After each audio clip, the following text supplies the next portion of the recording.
monde a la caméra au niveau de Belgique. Maintenant, il y a politicien qui ne bat pas mieux. Tout le monde en 2023, Alliance Salema, Kabunde, caméra, quand ils ont continué à bien. Mais Kabundi a peut-être, Yango et mon ami. Tout comme Lingaï, parce un délai à courte joie. Vitali, Jean-Marc Akenda qui soins médicaux en France, ça qui est 16 jours. 16 jours et l'équipe, tout le monde est rencontré. Il y a Jean-Marc, Vitali Kamere. Agenda caché moko eza na sewana. Jean-Marc Kabundi a sala qui va vidéo ya mabe ya ko menacer mokonzi ya mboka na résidence na Kingabwa. Lelo oyo e monani. Ce qui Jean-Marc azali na agenda caché contre mokonzi ya mboka, aye bango e ko simbati. Ce qui président ya INC Vitali Kamere basangani na Jean-Marc pour na ko koisa président Félix en 2023. Bonjour, bonsoir, Nabandinyoso, la voix céleste. Mbote Nabino Mbote, Bozali, et belé, partout dans le monde, vous avez l'andabiso par la voie internaute. Au niveau Amérique, n'a pas si bien son Mbote, de Europe, maman Magui, maman prophétesse locale en Suisse, Siwa, Siwamban, maman Fat en Suède, vous en Asie, Océanie, en Afrique, sans oublier. En République démocratique du Congo, c'est toujours votre humble serviteur Moïse Mon Kantiba Nemiso Bolingaka. Vous mettez en Kolinga. Tout le bateau, automatisé, vous pouvez savoir l'information. Actualité politique en temps réel. La situation en Boka. Toza Wapi, Tozo Kende Wapi, Tokosuka Wapi. Merci à mes collègues, c'est ma caméra. John Mobo Kibende, Alvin Béalé, Sir Naturel, Sissi Mboko, la fête, maman de Mansiara, tout le bar toujours. Lola les akofuta simatokoloba Zamba botoko zoye wapi.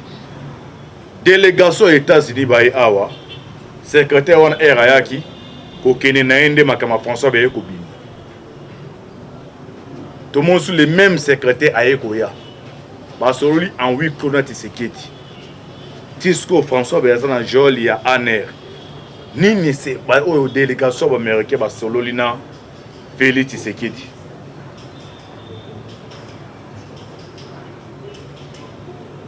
Na 2023, ma ponambe zali to ezalité. Pour la révélation belo kobima awa. Nemi e bandaki neti je pa Olive Lembe. Ye mona na bandaka mo Kabila. Ate sommet eraza présent bi kenon. Na loba au revoir te na binde à bientôt. Na le poto bientôt boyebi à bientôt et la gisinini. Do na rozonga. Le to moni moi c'est comme koloba. So moni déjà na politique, ils ont des gens sécurité à Moukondjamboka.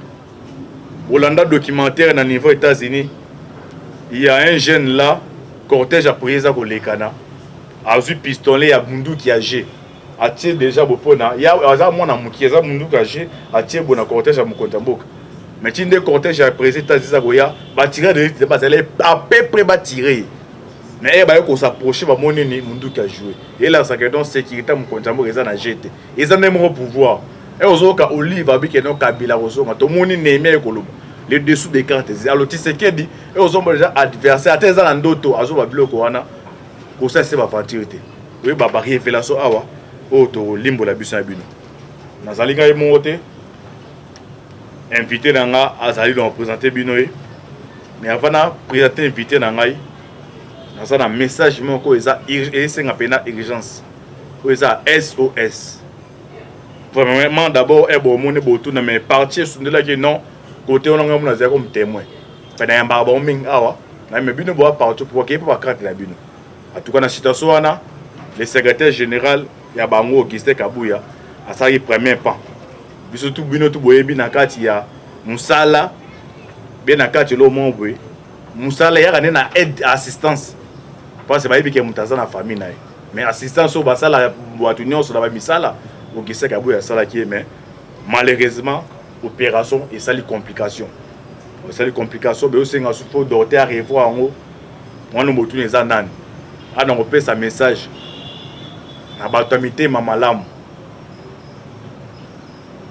Et c'est les gens qui appartiennent à contribuer à peine à une information. l'état na solo ba awa ba to ça l'opération hernie mais ça les complications ayo singa sous aide moko donc monto ba sengi na éviter de na monelier na déjà famille makoki penezate donc on a aussi les non anciennes personnes d'âge nga pe na za mbongo tabande ko benga ngai antiba mais tali abande ale canapé na la voie céleste de na répéter les non anciennes personnes en danger mais à travers la voie céleste bande ko ya motema malamba wa porter assistance awa de na la bobema boko benda zoye déjà wana bomona ezali internet oya IDPS le kana bo internet na bito ko tele makaka Télémi. Ok. Bonjour Internet. Moi je suis pas de comme ça mon aza parmi ben vito bayaka aw.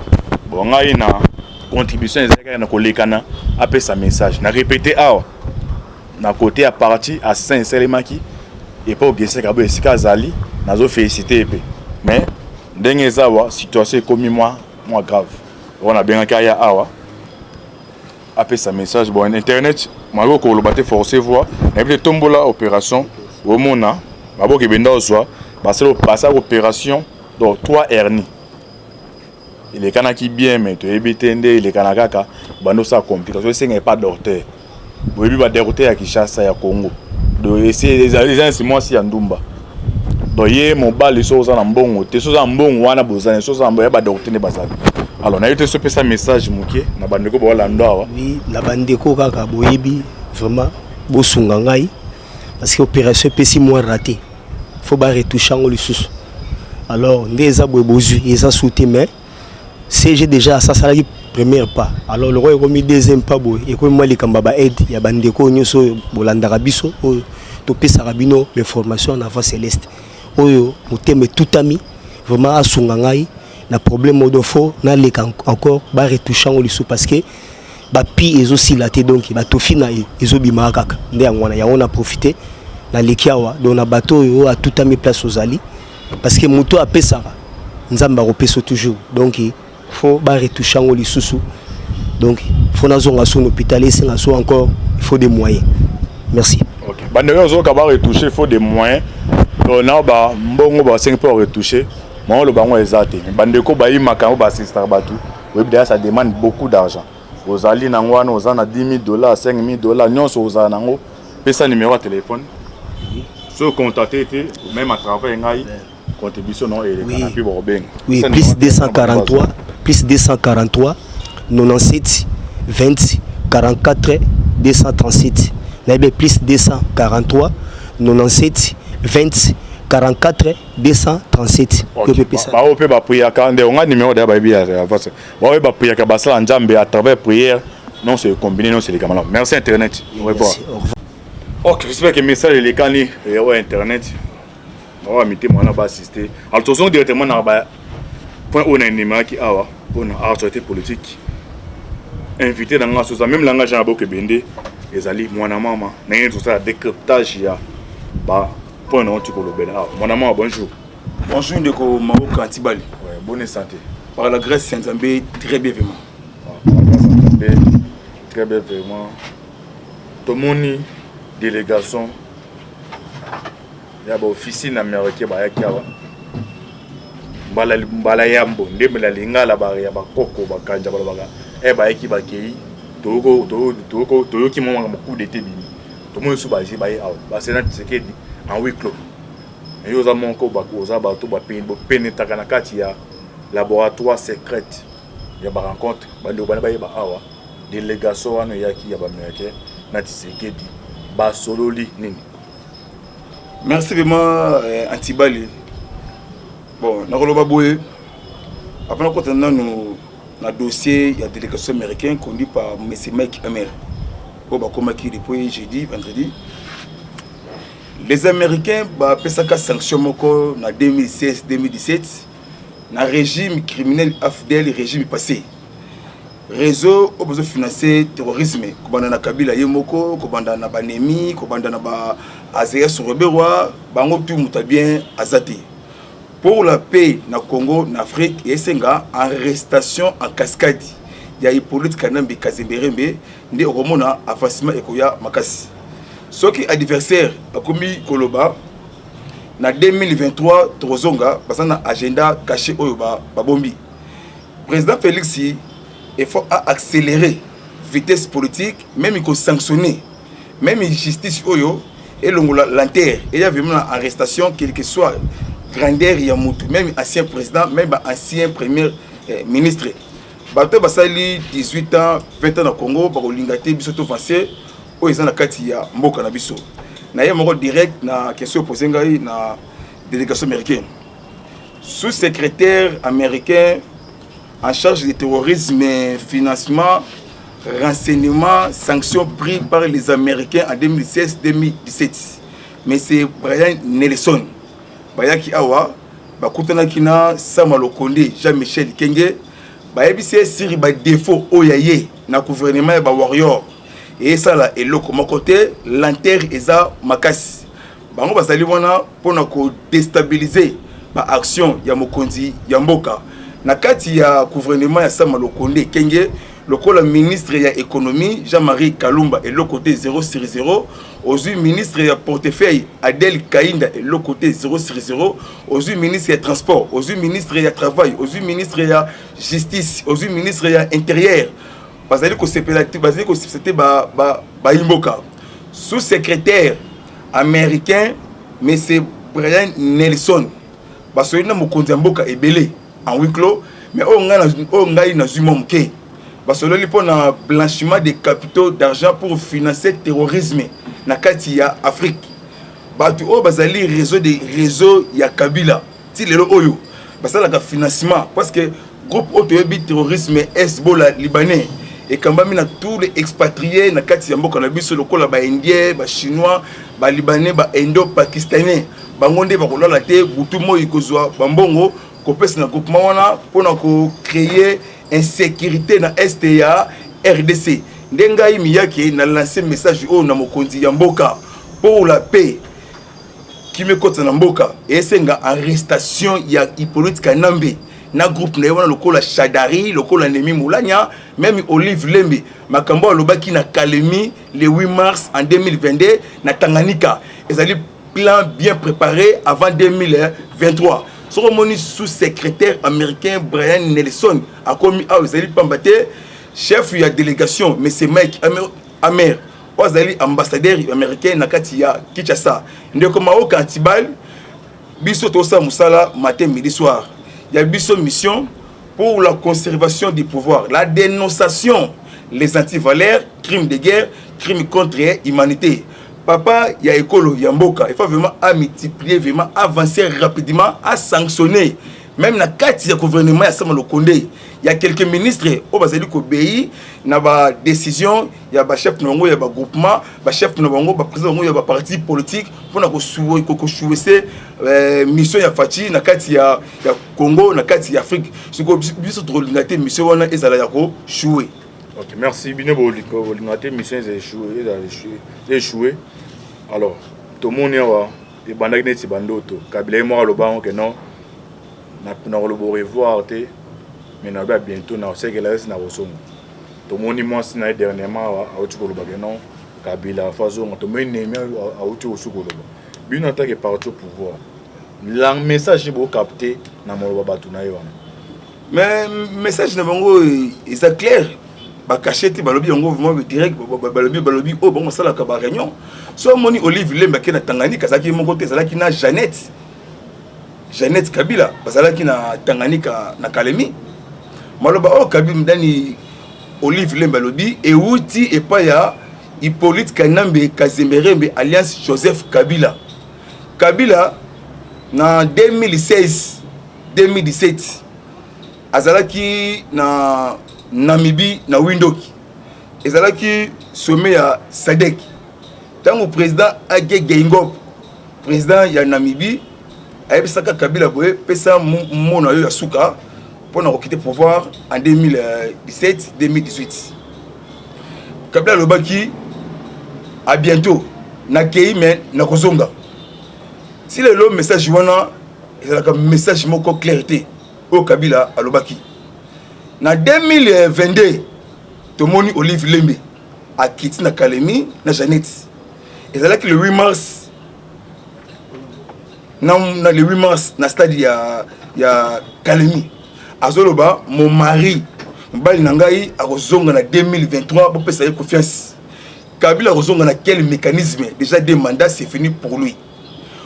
Mon bec Oli Kundi et PCA des mandats, sénateur en vie. Bazana Bagenda caché, au bas de la réunion chaque jour.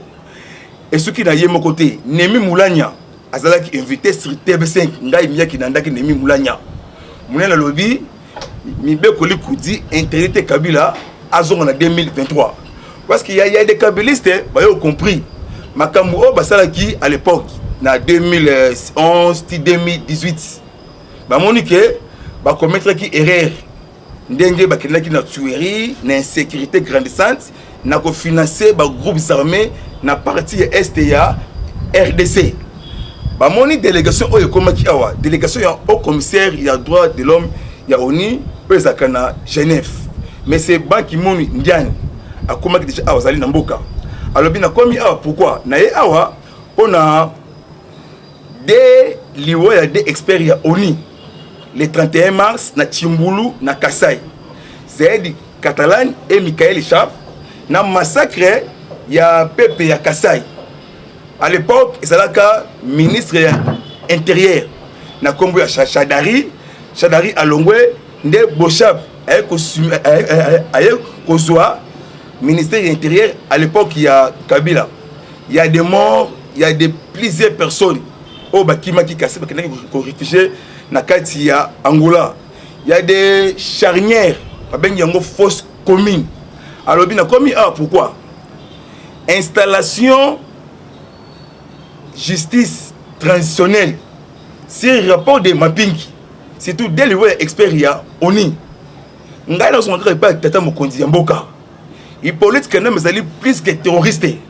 Alors, on a un agenda caché, parce que nous avons chaque jour, Nageleb, Kingakati, partout parce que la réunion ndeni ba couler Fati ndeni ba faire le coup d'état ndeni ba roboma ndeni ba déstabiliser ba communicateur surtout ya IDPS o ba sala ka ba message ko zongi sa confiance ya population na président na ye ce que bango siko bazo linga yango te Kanambe Olive Lembe Jeannette Anna Katupora Ozui Olive Lembe wana bango tout mutabien azate régime criminel afdel passé devenu FCC Mawa exacté. Il faut arrestation en cascade. Au moment où P dans quelques jours de coach Nakatia Mboka. Ok, merci P dans quelques jours de coach Nakatia Mboka. Alors, tu continues un troisième point. Il y a révision et constitution Mboka.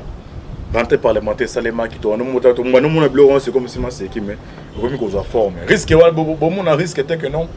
Peut-être beau rêver des mois à l'aller ou que des mois peut-être qu'on arrivé en 2023 mais bien beau rêver très tôt et il a dit ici dans départ à pouvoir. Préoccupation manger la population d'abord alliance sociale. Et puis nous les alliés nous tout le monde rentré à député. Nous on a beaucoup de gens qui ont bello après sa information. Révision c'est exact la réalité. Alors bon moi que nous pour révéler les démons on a pas de démons de ça dit peuple ça besoin de lire mais azo lire bien nous pour révéler le peut-être bon c'est un départ régime.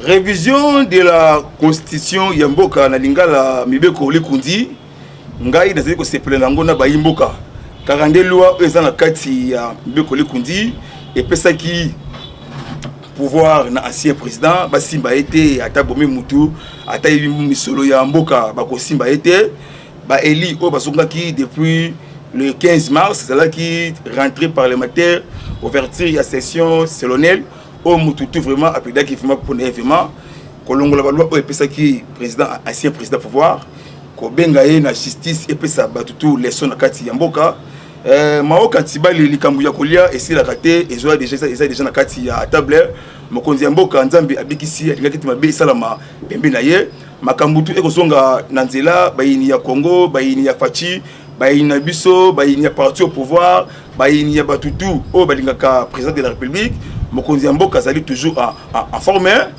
panique agitation débandade na opposition manipulée opposition préfabriquée na bato basali 18 ans na révision de la constitution kala mingi awate bakokotisa loi congolité loi congolité recensement général biométrique et quand on a quatre loi électorale ceux qui peuple s'opposer là peuple kutu azako sepela makasi na kozwaka ba appel par-ci par-là na Kasai Bandundu Équateur Grand Katanga Kinshasa bako benga ngai ndeko miyaki vraiment merci Longonya na musala oyo kosala tongo poko ya ko veiller conscience ya bayimboka mutu to surtout ako sepela na révision de la constitution Hippolyte Kanambe Kazemberembe esika buta nangai na yo na balandi toye bate destiné comment pour balkaniser pays de nos ancêtres ba créer ba république na ça que ba tout bazana même diapason na bino ma révision comme ça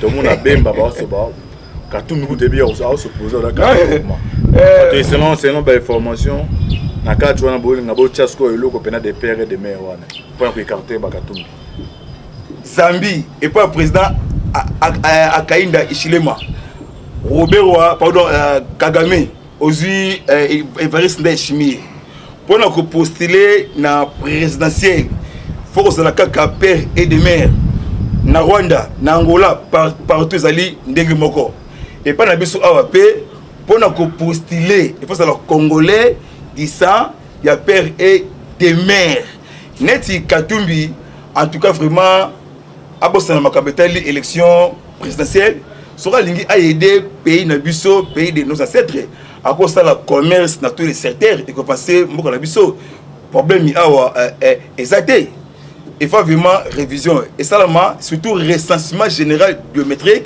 identification nationale tous aux carte pour citoyens biométriques les parce que tous allez infiltrer même in mboka même na libanda ya mboka oromona ba Rwandais ba Burundais ba Ougandais bazana ba carte électeur bazana ba passeport ya ba congolais mais bazali ba congolais té mututu azali ko sepela makasi ngai na 500 ba couche no surtout obayaka chaque 6h 7h 8h na bokasa croisement du marché commerce bayaka wana pa koyoka ngai en tout cas ndeko miyaki vraiment bravo vraiment trop panda sango partout liste du kolo ya lisu ndeko maoka antibali likambu ya révision de la constitution et banda nango kala bango basala ki yango pour intérêt na bango babatela Kanambe babatela ba Rwanda na kati ya mboka il faut ko sala ma révision plus de 42 lois oyo eza na kati ya mibeko likundi ezate pona kosunga mboka pona kosunga nde bango ko pesa bango pouvoir faut qu'on nettoie vraiment tout nettoyage à sec. OK, nettoyage à sec, situation est domingue il faut faire ça race. État de siège comme le niveau. Les deux députés bakanga qui suite na bon zande. Bon. Toujours état de siège vraiment ba tuerie ndenge zala ki na siko su bongo maté et diminuer. So moni quelques personnes au ba ko fona kati ya mboka. Ezali kuluna pona ko déstabiliser état de siège mais ezali ko simbater. Les deux gouverneurs militaires, gouverneur ya Ituri, papa Lubuya Kachama Tchoni, gouverneur ya Nord Kivu, papa Constant Ndima Kumba. Merci na commandant suprême, chef de l'État, a outi ko pesa cette embarcation, ba canot rapide type militaire. Ils ont 85-87 chevaux. Ba pasa la déploiement na lac Albert, lac Tumba, na lac Edouard. Pour nous chasser les forces négatives au Kananzela Yamai. Na présence ya gouverneur militaire ya Nord Kivu, papa na biso Constant Ndima Binazali na esengouvernement ndenge na moni cette embarcation oyo uti na maboko ya tata mokonzi ya mboka déploiement na nord na lac Albert, lac Kivu pour nous lancer vraiment message moko ko détruire les forces négatives. Parce yango na 33e groupement ya force navale. Donc vraiment longonya vraiment na mokonzi mboka vraiment na monima qui état de siège vraiment kitoko makasi avancement ezali agitation na Paul Kagame. OK, agitation na Paul Kagame commentaire moki pour na retour à Fati après ba ces jeux en Europe na bato ando prédit liwana ba commentaire. Bon ngai na pesa nu nzambe merci oya likolo mon bateli ya solo les alliés oazo batela président de la République yenda ndima ki facha comme président ba congolais a dirigé Afrique mobimba mokonzi mboka toujours en forme en bonne santé batu otu balela ki batu otu babane ko sala fête pour na liwa ya mokonzi mboka bisika bazali vraiment bazali na mawa tous les tintins portés disparus ba sous na forcité mokonzi mboka azali en bonne santé na kati ya mboka bomona ki lobi sala ki lancement ya construction coup d'envoi ya construction ya 145 territoires ba éli ba sénateur ba député provinciaux et national en tout cas ba sepela ki makasi vraiment na mokonzi mboka ndinga lancé construction 145 territoires mokonzi mboka azali maye bien kimia ayamba ki ba délégation gouverneur ai ya Lolaba Fifi Masuka ayamba ki bango awa mboka apesi rapport na construction ya nzela ya Zambie na RDC au kutana ki na président Akainde Ishilema donc mokonzi mboka za na mission ya Zambie azali na mandaté au tout asenga liwa mokonzi mboka yenda za ko sengela liwa na ye kala mingi te. OK, yenda za ko sengela liwa na ye kala mingi te to moni kabunda ko tala kamere na niveau ya Belgique ato ya politicien ne bata miwana to mona 2023 alliance salema te kabunde kamere quand eza ko tuna binote mais kabundi aza tête yango e monani ba tutu ba sipena komelingai bazana délai ya courte joie Vitali baleve banda ya ki mon coach na kati ya union sacrée non union sacrée ils a bien ils ont marché bien ba tous les ba tout bazana kati ya union sacrée bazana vision ya chef de l'état nungu ezati Jean-Marc akendaki soins médicaux na France ba pesa qui est 16 jours et l'équipe de mon biso na bilili rencontre ya Jean-Marc na Vitali Kamere agenda caché moko eza na sewana Jean-Marc Kabundi asala ki ba vidéo ya mabe ya ko menacer mokonzi mboka na résidence na ye na Kingabwa lelo oyo emonani soki Jean-Marc azali na agenda caché contre mokonzi mboka ay bango ekosimbati soki président ya INC Vitali Kamere basangani na Jean-Marc pour ko koisa président Félix en 2023 ekosimbati tous les programmes Yamabe contre Mokonzi Mboka surtout Vignati Yango ils ont la force morotée derrière il y a chef de l'état. OK, quand tu as des personnes pour prôner démocratie mabi ba cadre parti ba comme kangisa ba combattant na bi. Commentaire muké aux 5 minutes de la fin. IDPS toujours allé très bien. Cadre ya parti morotée kangisi ba combattant. Ngai na ko lingate mutu afinga notre secrétaire général Augustin Kabouya na kolinga ngote respect na nous il faut ezala na kati ya ba autorité ya parti démocratie non mao katibali na soloba biso to bundi tracé dans mon il pèse banchambe na parlement de biso finga kate biso to denosaka na kati ya parti au pouvoir ngam yake de kolinga te ke mutu afinga secrétaire général oyangai na parti au pouvoir secrétaire du chef batu bazali ko finga CG bazana mission comment pour déstabiliser IDPS en 2023 a souhaité majorité parlementaire batu wana na opposition nga miyake na tikala ko ba monter tant to bunda ba série mako na ba vina biso dédonner CG azali ancien parlementaire debout na repenga ba ti akomaki na niveau ya ACP na commune ya Gombe beaucoup de respect dans nous na secrétaire général Augustin Kabouya azali nabana azali mukolo il faut respect dans nous ezalaka so vous allez ko finga secrétaire général Augustin Kabouya CG du chef azana mission comment pour déstabiliser IDPS le 1er février mokozamboka ambaki biso alobaki il faut toto ça CG Augustin Kabouya soki likambo ezali bolukaye bosolola mais comment que likambo ya parti on me mango dans les réseaux sociaux oh likambo ya chassé oh mbongo qui a dit ça nani o monaki ki ba pesa ki ye mbongo to lingi su ba bêtise wana te to boy division to lingi bomoko pona ko zwa majorité parlementaire en 2023 donc to finga CG Augustin Kabouya to ko tsaba ngunu na kati ya mboka na kati ya parti ba to ba ko protéger CG Kabouya ba parlementaire debout o ba lo ba matin midi soir CG Augustin Kabouya ayebi miyaki très bien ayebi Chiba ayebi Alvin ayebi Gilles Kaloubi bato ba finga CG nga miyaki na bi bango te en 2002 2003 2018 petit là commune bango te CG du chef azali ya biso en tout cas batona vraiment faut pas changer comportement parce que comme ma bêtise na réseaux sociaux pour repérer ça espace il banguna ya CG ya parti de banguna ya Fachi de banguna ya Congo en tout cas to lingi suzu makambo wana ti. OK, merci. Tokomi na suka monde il a fait na so vous allez na mo pour pesa. Ngai kaka monde il a fait na kaka bolingo elekinyo surtout bomoko pour na mboka.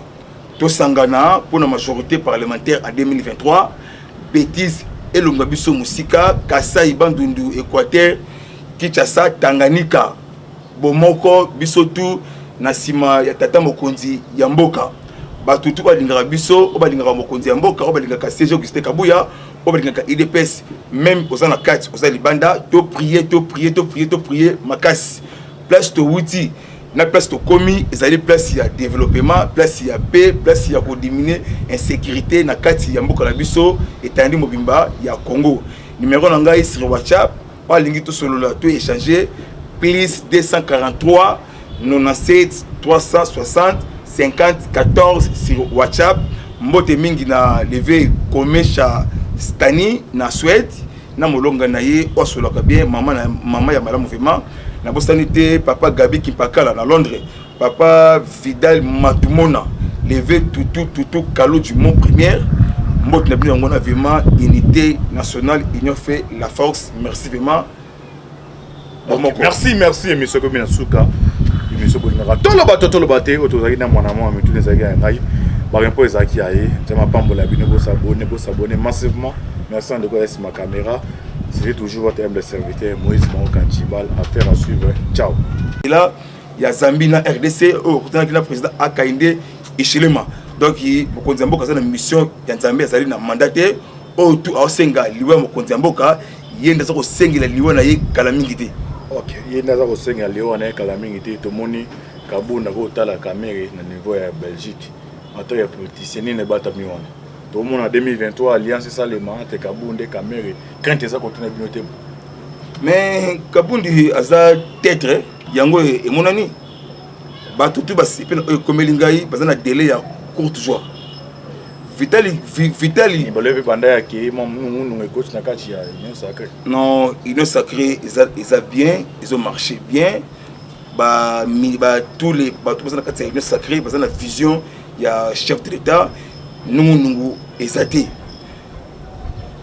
Jean-Marc akendaki soins médicaux na France ba pesa qui est 16 jours eleki de moni biso na bilili rencontre ya Jean-Marc na Vital Kamerhe agenda caché moko eza na sewana Jean-Marc Kabundi asalaki ba vidéo ya mabe ya ko menacer mokonzi ya mboka na résidence na ye na Kingabwa lelo oyo emonani soki Jean-Marc azali na agenda caché contre mokonzi ya mboka aye bango ekosimba te soki président ya Vital Kamerhe basangani na Jean-Marc pour kokwisa président Félix en 2023 ekosimba te tous les programmes Yamabe contre mokonzi ya mboka surtout Vignati yango ils ont la force moroté derrière il y a chef de l'état. OK, ba ka chaide parce que vous prenez démocratie mabi ba cadre parti ba komo kangisa ba combattant na bi commentaire muke aux en 5 minutes de la fin. IDPS toujours allé très bien cadre ya parti moroté kangisi ba combattant ngai na kolingate mutu afinga notre secrétaire général Augustin Kabuya na kolinga yango te respect na nous effort ezala na kati ya ba autorité ya parti démocratie non mao katibali na soloba biso to bundi transcendant mono IDPS banchambe na parlement de biso finga te biso to denusaka na kati ya parti au pouvoir ngam yake de lingate ke mutu afinga secrétaire général oyangai na parti au pouvoir secrétaire du chef batu bazali ko finga CG bazana mission comment pour déstabiliser IDPS en 2023 a souhaité majorité parlementaire batu wana na opposition ngam yake na tikala ko ba monter tant to bunda ba série mako na ba vina biso dédonner CG azali ancien parlementaire debout na repenga bati ya komaki na niveau ya ACP na commune ya Gombe beaucoup de respect na nous na secrétaire général Augustin Kabuya azali na bana azali mukolo il faut respecter nous ezalaka so vous allez ko finga secrétaire général Augustin Kabouya CG du chef azana mission comment pour déstabiliser IDPS le 1er février mokozamboka amaki biso alobaki nini il faut toto ça CG Augustin Kabouya soki likambo ezali bolukaye bosolola mais comment que likambo est parti on me mango na réseaux sociaux oh likambo est chassé oh mbongo qui a dit ça nani ko monaki ki ba pesa ki mbongo to lingi su ba bêtise volonté to boy division to lingi bomoko pour na kozwa majorité parlementaire en 2023 tant to finga CG Augustin Kabouya to ko tsaba nguno na kati ya mboka na kati ya parti ba to ba ko protéger CG Kabouya ba parlementaire debout o ba lo ba matin midi soir CG Augustin Kabouya ayebi Miyaki très bien ayebi Chiba ayebi Alvin ayebi Jili Kalobi bato ba finga CG nga Miyaki na bi bango te en 2002 2003 2018 petit la commune na bango te CG du chef azali ya biso en tout cas bato na vraiment faut ba changer comportement parce que comme ba bêtise na réseaux sociaux pour na repesa espace na banguna ya CG ya parti na banguna ya Fachi na banguna ya Congo en tout cas to lingi suzu makambo wana ti. OK, merci. Tokomi na suka monde de la fin na so zele na ngoko mpesa. Ngai kaka monde de la fin na kaka bolingo eleki surtout bomoko pona mboka to sangana pona majorité parlementaire en 2023 bêtise elonga biso musika Kasai Bandundu Équateur Kinshasa Tanganyika bomoko biso tu na sima ya tata mokonzi ya mboka batutu balingaka biso obalingaka mokonzi ya mboka obalingaka CG Augustin Kabouya obalingaka IDPS même osana kati osana libanda to prier makasi place to wuti na place to komi ezali place ya développement place ya paix place ya ko diminuer insécurité na kati ya mboka na biso etandi mobimba ya Congo numéro na ngai sur WhatsApp balingi to solola to échanger plus 243 97 360 50 14 sur WhatsApp mbote mingi na levé komesha Stani na Suède na molonga na ye osolaka bien mama ya malamu vraiment na bosanité papa Gabi Kimpakala na Londres papa Vidal Matumona levé tout Kalo du Mont Première mbote na bien ngona vraiment unité nationale union fait la force merci vraiment merci monsieur Komina Suka monsieur Bolingara tolo baté autorisé na mwana mwa mitu nezaki ngai barimpo ezaki aye jama pambola bino bo s'abonner massivement merci de connaître ma caméra c'est toujours votre humble serviteur Moïse Marokanchibal affaire à suivre ciao.